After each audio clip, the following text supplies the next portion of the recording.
Hey everyone, it's Sarah from Nova Scotia. Welcome back to Colorful Creations. If it's your first time here and you like what you see, make sure you hit the subscribe button and hit the little bell so you get notified whenever I post a new video.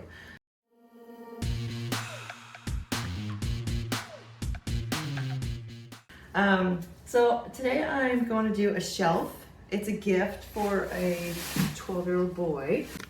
So it's actually way too long to even fit on the screen. So this is probably, you're seeing about half of it. It's huge. So I have actually already given a light sand just to kind of rough it up so everything sticks to it. And I'm gonna prime it with gesso. I just got this generic brand of gesso, Handy Art. I got this from Amazon, pretty cheap. It comes in black and white. I got black, I wish I had white. It doesn't really matter for most pours because the paint's thick enough to cover. It's just your edges. I found the edges hard to cover, and I'm gonna do this like a Dutch pour with a white negative space. So I'm gonna coat it in gesso first and then let that dry, and then I'll probably just paint this edge with white just to help cover that.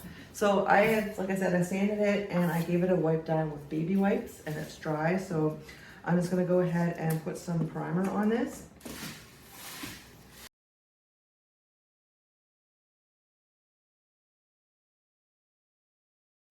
All right, so I'm just gonna let this dry. It usually dries in about an hour, but it's a little cold in here, so it might take a little longer.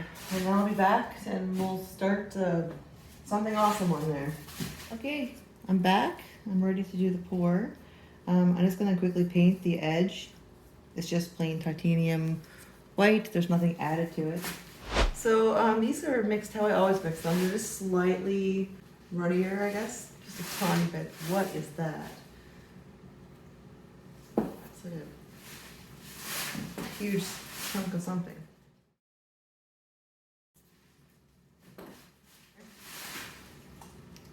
So I'm gonna be doing a Dutch pour on this. And I got a bunch of colors here that I know he said he likes: red, green, blue, and purple. So there's a link to a video in the description of how I mix my paint. It is pretty much like that. I just added a tiny bit more water. It's just less of a mound. So it's just slightly less of a mound. Like, it's really not much difference. And I'm gonna torch this because there's a ton of bubbles. I normally would like to have the paint a little more even on here, but I think what I'm doing with the hairdryer, it's not gonna matter. It's just, I'm gonna end up blowing it right over the edge anyway. I'm not going for that fan type look that you go with the Dutch pour, but because this is it's too skinny, it would be impossible and it wouldn't turn out looking right anyway. So I will put all these colors on the screen and in the description, but I've added iridescent pour medium to all of them except for anything that's already an iridescent or metallic. Okay, the first one is, this is Phthalo Green. This is by Mont Marte. This is ultramarine blue, and I have a little bit of Sergeant Art metallic blue in it too. Let's give it a little shimmer, because when I'm done with this, I am going to put resin on it, and it will really look amazing. This is the cobalt blue, metallic cobalt blue. I can't remember the name of the brand right now, but I will look it up and put it on the screen and in the description. This is a Mont Marte purple with some of that iridescent in it. It looks amazing under light. So I'm kind of zigzagging these because I want to make sure that all the colors come out. This is a Brilliant Red by Mont Marte.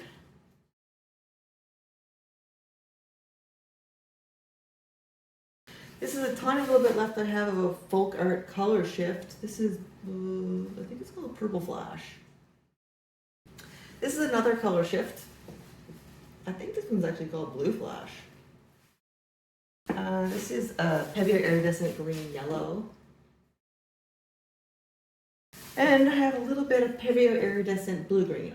This is like my favorite color, I think. It's just a bit left, I think. This is all I got left of it. I have to go shopping. Okay, that is all the colors. I'm gonna add a nice thick strip of white along the edge. This is for sure too much paint for everyone who's just like freaking out right now. Like, I just want to make sure it definitely goes over the edge. Okay, now I have my hair dryer with an attachment on it. I got this on Amazon. There was a pack of 3 different sizes. I think it was $20 maybe.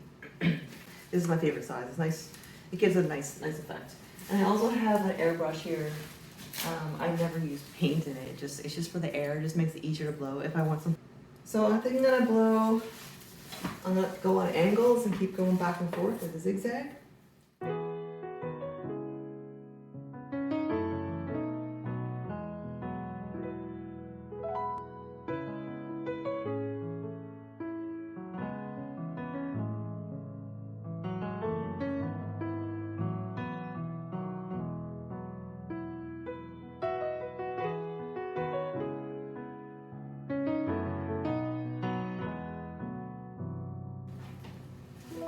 I'm gonna use my airbrush a little bit on this one.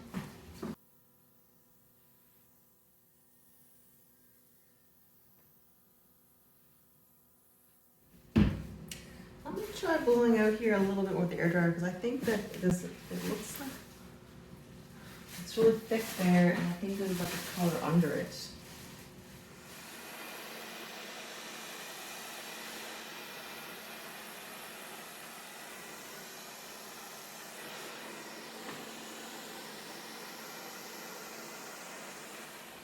It looks good.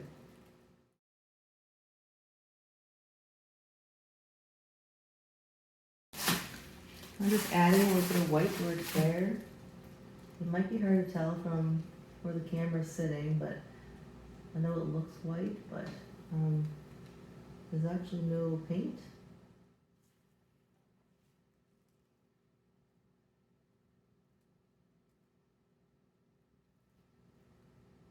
Put that base coat down. I should have made sure that the edges were covered too, but I honestly wasn't even thinking. I'm just gonna give this a twirl.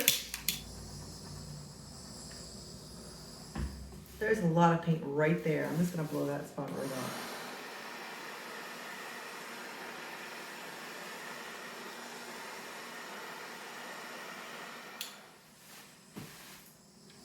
These iridescents look so good.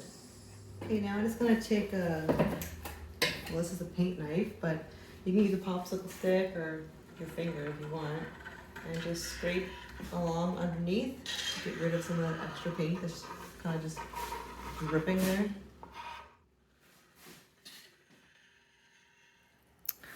All right, this is looking really good. I guess you can see the whole size of it now.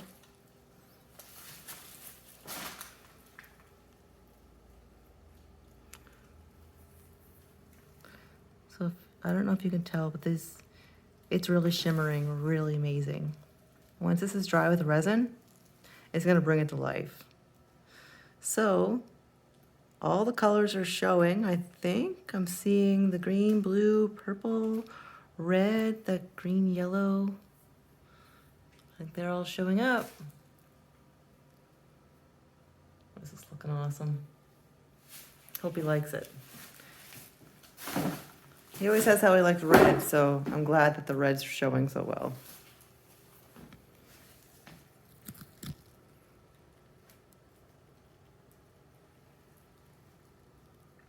All right, so I'm gonna let this dry for, well, it's gonna take days to dry, but a couple weeks to cure, and then I'll put resin on it. All right, so here's the resin. I'm using magic resin for this. It's mixed 1-to-1. I have a tutorial in the description of this video to one I did on art resin, which is pretty similar. It's just that I found this one, it's a little cheaper, good quality still, but you just have to make sure it's warmed a little before you mix it, or you just can't mix it and you can't get the bubbles out.